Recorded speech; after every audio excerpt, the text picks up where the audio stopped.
మరోవైపున మనం కట్టిన 17 కొత్త మెడికల్ కాలేజీలు, అందులో 5 మెడికల్ కాలేజీలు మనం ఉండగానే కమిషన్ కూడా చేసాం. కాలేజీలు మొదలయ్యాయి 5 కాలేజీలు. మిగిలిన కాలేజీలు వార్ ఫుటింగ్ బేసిస్ మీద పనులు జరుగుతూ ఉన్నాయి. ఈ పెద్ద మనిషి ముఖ్యమంత్రి అయ్యాడు, కాలేజీలు కట్టాల్సింది పోయి అమ్ముతానని చెప్పి ఈ మనిషి తయారయ్యాడు. పేదవాడికి మెడికల్ కాలేజీలు అందుబాటులో లేకపోతే ఆ డిస్ట్రిక్ట్ హెడ్ క్వార్టర్స్లో ఎప్పుడైనా ఒక మెడికల్ కాలేజ్ అందుబాటులో ఉంటే దాని అర్థం ఒక మల్టీ స్పెషాలిటీ హాస్పిటల్ అందుబాటులో ఉంది అని నిదర్శనం. ఆ హాస్పిటల్స్లో ఆ కాలేజీలు అక్కడ ఉంటే అసిస్టెంట్ ప్రొఫెసర్లు అందుబాటులో ఉంటారు. ఆ కాలేజీలో పనిచేసే స్టాఫ్, పోస్ట్ గ్రాడ్యుయేట్ స్టూడెంట్స్ వీళ్ళంతా కూడా అందుబాటులో ఉండి ఒక మల్టీ స్పెషాలిటీ హాస్పిటల్ ఆ డిస్ట్రిక్ట్లో పేదలకు అందుబాటులో ఉంటుంది.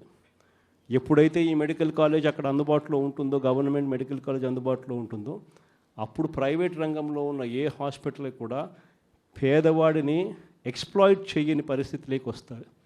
ఎందుకనంటే ఎక్స్ప్లాయిట్ చేసే పరిస్థితి అంటే అక్కడే గవర్నమెంట్ హాస్పిటల్ ఉంది కదా, మెడికల్ కాలేజ్, ఆటికి పోతామని చెప్పి చెప్తారు ఎవరైనా కూడా. ఆ పరిస్థితి నుంచి నాశనం చేసి కాలేజీలు అమ్మడానికి సిద్ధపడ్డాడు. మన ప్రభుత్వ హయాంలో గతంలో ఎప్పుడు జరగని విధంగా, రాష్ట్ర చరిత్రలో ఎప్పుడు చూడని విధంగా మనం కొత్తగా గవర్నమెంట్ రంగంలో 3 పోర్టులు ఏకంగా కట్టడానికి శ్రీకారం చుట్టాం. ఇదే విశాఖపట్నం జిల్లాల ప్రజలకు అందరికీ కూడా బాగా తెలుసు. మూలపేట శ్రీకాకుళం జిల్లాలో పోర్టు. గతంలో ఎప్పుడు ఊహించని విధంగా శ్రీకాకుళం జిల్లాకు అభివృద్ధి బాట నడిపించే ఒక గొప్ప అడుగు ఆ పోర్టు.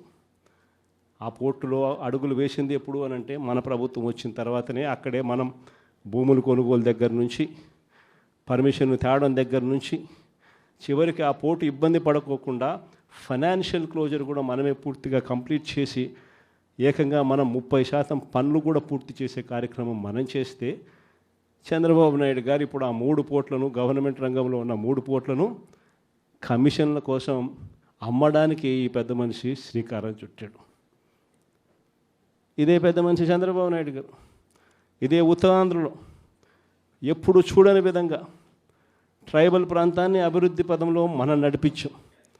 ట్రైబల్ ప్రాంతంలో ఒక ట్రైబల్ ఇంజనీరింగ్ కాలేజ్, ట్రైబల్ ప్రాంతంలో ఒక మెడికల్ కాలేజ్, ట్రైబల్ ప్రాంతంలో ఏకంగా 5 సూపర్ స్పెషాలిటీ హాస్పిటళ్ళు ఐటీడీఏ పరిధిలో, ఏకంగా సాలూరులో ఒక ట్రైబల్ యూనివర్సిటీకి కూడా అడుగులు వేగంగా మనం ముందుకు వేయి చేస్తే ఈ పెద్ద మనిషి పూర్తిగా వాటి పనుల గురించి ఈరోజు పట్టించుకునే పరిస్థితులు ఎవడూ లేని పరిస్థితులు ఈరోజు ట్రైబల్ ప్రాంతం కనపడతా ఉంది. ఈరోజు భోగాపురం ఇంటర్నేషనల్ ఎయిర్పోర్ట్ మనందరికీ కూడా పరిచయం. ఆ పనులు 5 సంవత్సరాలు చంద్రబాబు నాయుడు హయాంలో పనులు మొదలు కాల. బ్యాలెన్స్ ల్యాండ్ అక్విజిషన్ పూర్తి ఎప్పుడైంది అని అంటే అది మన హయాంలో. ఆ ప్రాజెక్టు శంకుస్థాపన ఎప్పుడు జరిగింది అని అంటే మన హయాంలో. ఆ ప్రాజెక్టు 30% పనులు ఎప్పుడు పూర్తయ్యాయి అని అంటే అది మన హయాంలో. ఏదైనా కూడా విశాఖపట్నం కానీ, ఉత్తరాంధ్రకు కానీ, రాష్ట్రంలో మరొక చోట కానీ, ఇంకొక చోట కానీ ఎక్కడైనా అభివృద్ధి పథంలో పనులు ఏదైనా జరిగాయి అని అంటే, చివరికి నాడు నేడుతో స్కూళ్ళు సైతం అభివృద్ధి ఎప్పుడు చెందాయి అని అంటే అది ఒక్క వైఎస్ఆర్సీపీ ప్రభుత్వ హయాంలోనే. ఈరోజు అన్నీ కూడా నాశనమైపోయిన పరిస్థితి కనిపిస్తూ ఉన్నాయి. ఈ పెద్ద మనుషులు అన్ని రకాలుగా కూడా వ్యవస్థలన్నీ నాశనం చేశాడు. ఇచ్చిన హామీలు ఏవి కూడా నిలబెట్టుకునే పరిస్థితిలో లేక ఈ పెద్ద మనిషి ప్రతిదీ కూడా ప్రజలను వెన్నుపోటు పొడిచే కార్యక్రమం చేస్తూ ఉన్నప్పుడు ఆ టాపిక్ నుంచి ప్రజలను డైవర్ట్ చేసేందుకు, ఏ ఒక్కరూ కూడా ఆయనను ప్రశ్నించే స్వరం వినపడకుండా చేసేందుకు ఈ పెద్ద మనిషి చేస్తూ ఉన్న పాలన భయానక పాలన సృష్టించడం. ఆ భయానక పాలన సృష్టించడంలో భాగంగా ఈరోజు రెడ్ బుక్ రాజ్యాంగం నడుస్తూ ఉంది. ఈ రెడ్ బుక్ రాజ్యాంగంలో ఎవరైనా కూడా గొంతు విప్పుతారు చంద్రబాబు నాయుడుకు వ్యతిరేకంగా అని చెప్పి ఎక్కడ చంద్రబాబు నాయుడు గారికి అనిపించినా వెంటనే ఆ మనిషి గొంతు పట్టుకోవడం, ఆ నులిపేయడము అనేది ఎలా అనేది మాత్రమే చేస్తూ ఉన్నారు. మొట్టమొదటిసారిగా చూస్తూ ఉన్నాం మ్యానుఫ్యాక్చర్డ్ విట్నెస్లు. అంటే ఒక నేరంతో ఒక మనిషికి సంబంధం ఉండదు, కానీ ఏకంగా వీళ్ళకి సంబంధించిన ఒక వ్యక్తిని క్రియేట్ చేస్తున్నారు. ఆయన చేత ఆయనను అప్రూవర్ అంటున్నారు, ఆయన చేత ఇష్టం వచ్చిన మాటలు మాట్లాడిస్తున్నారు, ఒక ఎవిడెన్స్ మ్యానుఫ్యాక్చర్డ్ ఎవిడెన్స్ క్రియేట్ చేయిస్తున్నారు, ఆ మనిషితో ఈ మనిషి పేరు చెప్పిస్తున్నారు, ఈ మనిషిని ఇలా అరెస్ట్ చేస్తూ ఉన్నారు. ఇంతవరకు ఎప్పుడు హిస్టరీలో ఇటువంటి కార్యక్రమాలు ఎప్పుడు జరగల.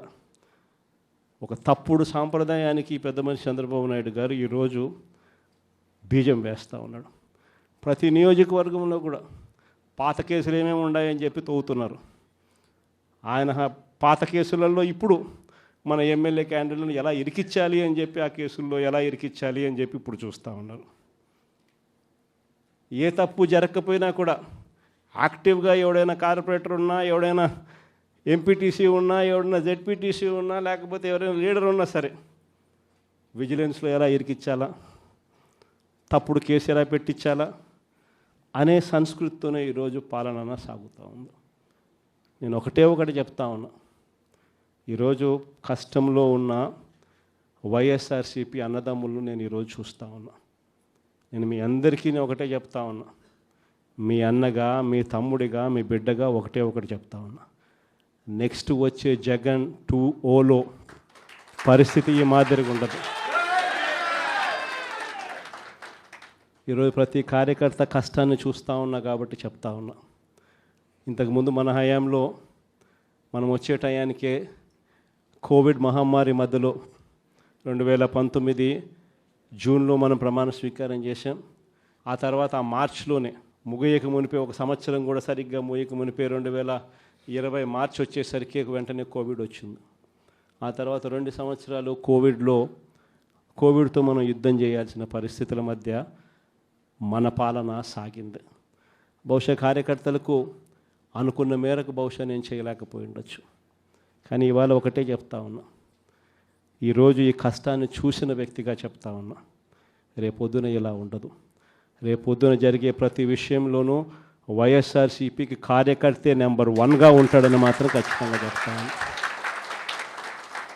ప్రతి కార్యకర్తకు నేను ఒకటే చెప్తా ఉన్నా, ఎవడెవడైతే మీకు అన్యాయం చేశాడో పర్వాలా, అన్యాయం చేయండి, చేయించుకుంటాం, టైం మీది, కానియండి, కొట్టండి అని చెప్పి చెప్పండి.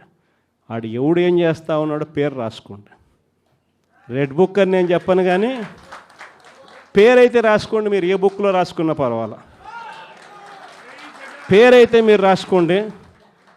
దాని తర్వాత మాత్రం అన్యాయం చేసినోనికి సినిమా మాత్రం మనం చూపిస్తామని చెప్తాను. ఆ మనిషి రిటైర్డ్ అయి ఉన్నా కూడా లాక్కొని వస్తా, ఆ మనిషి దేశం ఇరిచిపెట్టిపోయినా లాక్కొని వస్తా. ఎవరిని వదిలిపెట్టేది ఉండదు. ఒక్కొక్కడికి మాత్రం సినిమా మాత్రం ఎలా చూపించానో అలా చూపిస్తామని మాత్రం చెప్తాను. ఖచ్చితంగా ఏదైతే నాటుతున్నారో, ఏదైతే ఇత్తుతున్నారో, ఇది రెండింతలు వీళ్ళకు పండే కార్యక్రమం కూడా జరుగుతుందని మాత్రం ప్రతి కార్యకర్తకు గట్టిగా చెప్పండి. ఎందుకనంటే ఈరోజు రాష్ట్ర వ్యాప్తంగా ఇదే జరుగుతూ ఉంది.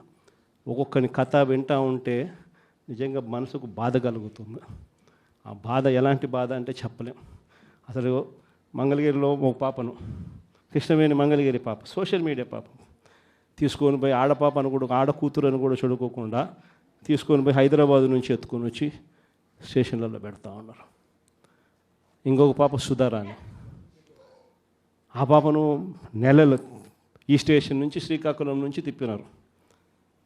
శ్రీకాకుళం నుంచి కింద దాకా అన్ని స్టేషన్లు తిప్పుకుంటూ నెల రోజుల పాటు బెయిల్ రాకోకుండా తిప్పినారు. ఆడవాళ్ళను, ఆడకూతుర్లను కూడా చూడుకోకుండా కేవలం వీళ్ళకి వ్యతిరేకంగా పోస్ట్ పెట్టిందని ఇంత దౌర్జన్యంగా జరుగుతూ ఉన్నారు. వంశీ అని ఇప్పటికి 1.5 అయిపోయింది. ఒక కేసులో బెయిల్ వస్తుంది, బెయిల్ వచ్చిన వెంటనే ఇంకొక కేసు, మళ్ళీ ఆ కేసులో బెయిల్ వస్తుంది, బెయిల్ వచ్చిన వెంటనే మళ్ళీ ఇంకొక కేసు. ఇప్పటికి 11 కేసులు. ఒక కేసు అయిపోయినాక ఒక కేసు, ఒక కేసు అయిపోయినాక ఒక కేసు. 2 నెలలు దాదాపుగా వంశీ ఈరోజు జైల్లోనే కనపడతా ఉన్నాడు. ఇంకొక దళితుడు ఎక్స్-ఎంపీ నందిగామ సురేష్ పాపం 1.5 రోజులు పాపం జైల్లో పెట్టారు. బెయిల్ రాకుండా అడ్డుకుంటూ జైల్లో పెట్టారు. మళ్ళా చివరకు కోర్టుల ద్వారా ఎంతో కష్టపడితే బెయిల్ వచ్చింది. వచ్చిన తర్వాత మళ్ళా 3 నెలలు 4 నెలలు తిరగకపోతే మళ్ళీ ఈరోజు నిన్న మళ్ళా కేసు.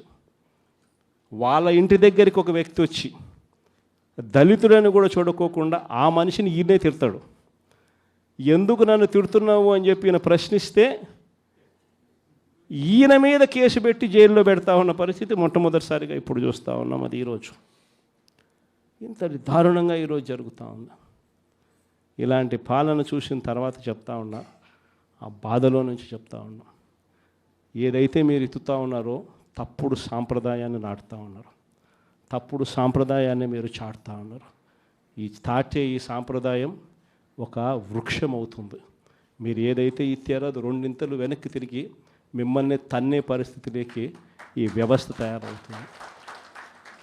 ఇలాంటి పరిస్థితుల మధ్య ఈరోజు మనం అంతా కూడా ఏకమై ఒకటి చెప్తా ఉన్నాం, రాబోయే రోజుల్లో గట్టిగా పోరాటం చేద్దాం. సంవత్సరం అయిపోయింది కళ్ళు మూసుకొని కళ్ళు తెరిచేసరికి. ఇక కళ్ళు మూసుకొని కళ్ళు తెరిచేసరికి మరో 3 సంవత్సరాలు కూడా అయిపోతే దాని తర్వాత మాత్రం వచ్చేది మన ప్రభుత్వమే. మంచి రోజులు ఖచ్చితంగా మనకే వస్తాయి. ఒక చీకటి అయిపోయిన తర్వాత ఒక పగలు రాక తప్పదు అన్నది ప్రతి ఒక్కరూ గుర్తుపెట్టుకోమని ఈ సందర్భంగా కోరుతాను. ప్రతి అడుగులోనూ కూడా సంవత్సరం అయిపోయింది కాబట్టి ఇక రాబోయే రోజుల్లో ఇంకా ఉధృతంగా కూడా ఉద్యమాలు చేయాల్సిన పరిస్థితుల మధ్య మన పార్టీ ప్రయాణం సాగుతుంది. ఈ లోపల మనం గ్రామ స్థాయి దాకా కూడా మనం వెళ్ళిపోయి గ్రామ కమిటీస్ ఫామ్ చేసుకోవడం దగ్గర నుంచి మొదలెట్టి బూత్ కమిటీస్ ఫామ్ చేయడం దగ్గర వరకు కూడా పూర్తిగా మనం చేసుకోవాల్సిన కార్యక్రమాలు, ఏర్పాట్లు అన్నీ కూడా వ్యవస్థీకరణగా మనం చేసుకునే కార్యక్రమం మనం చేసుకుందాం.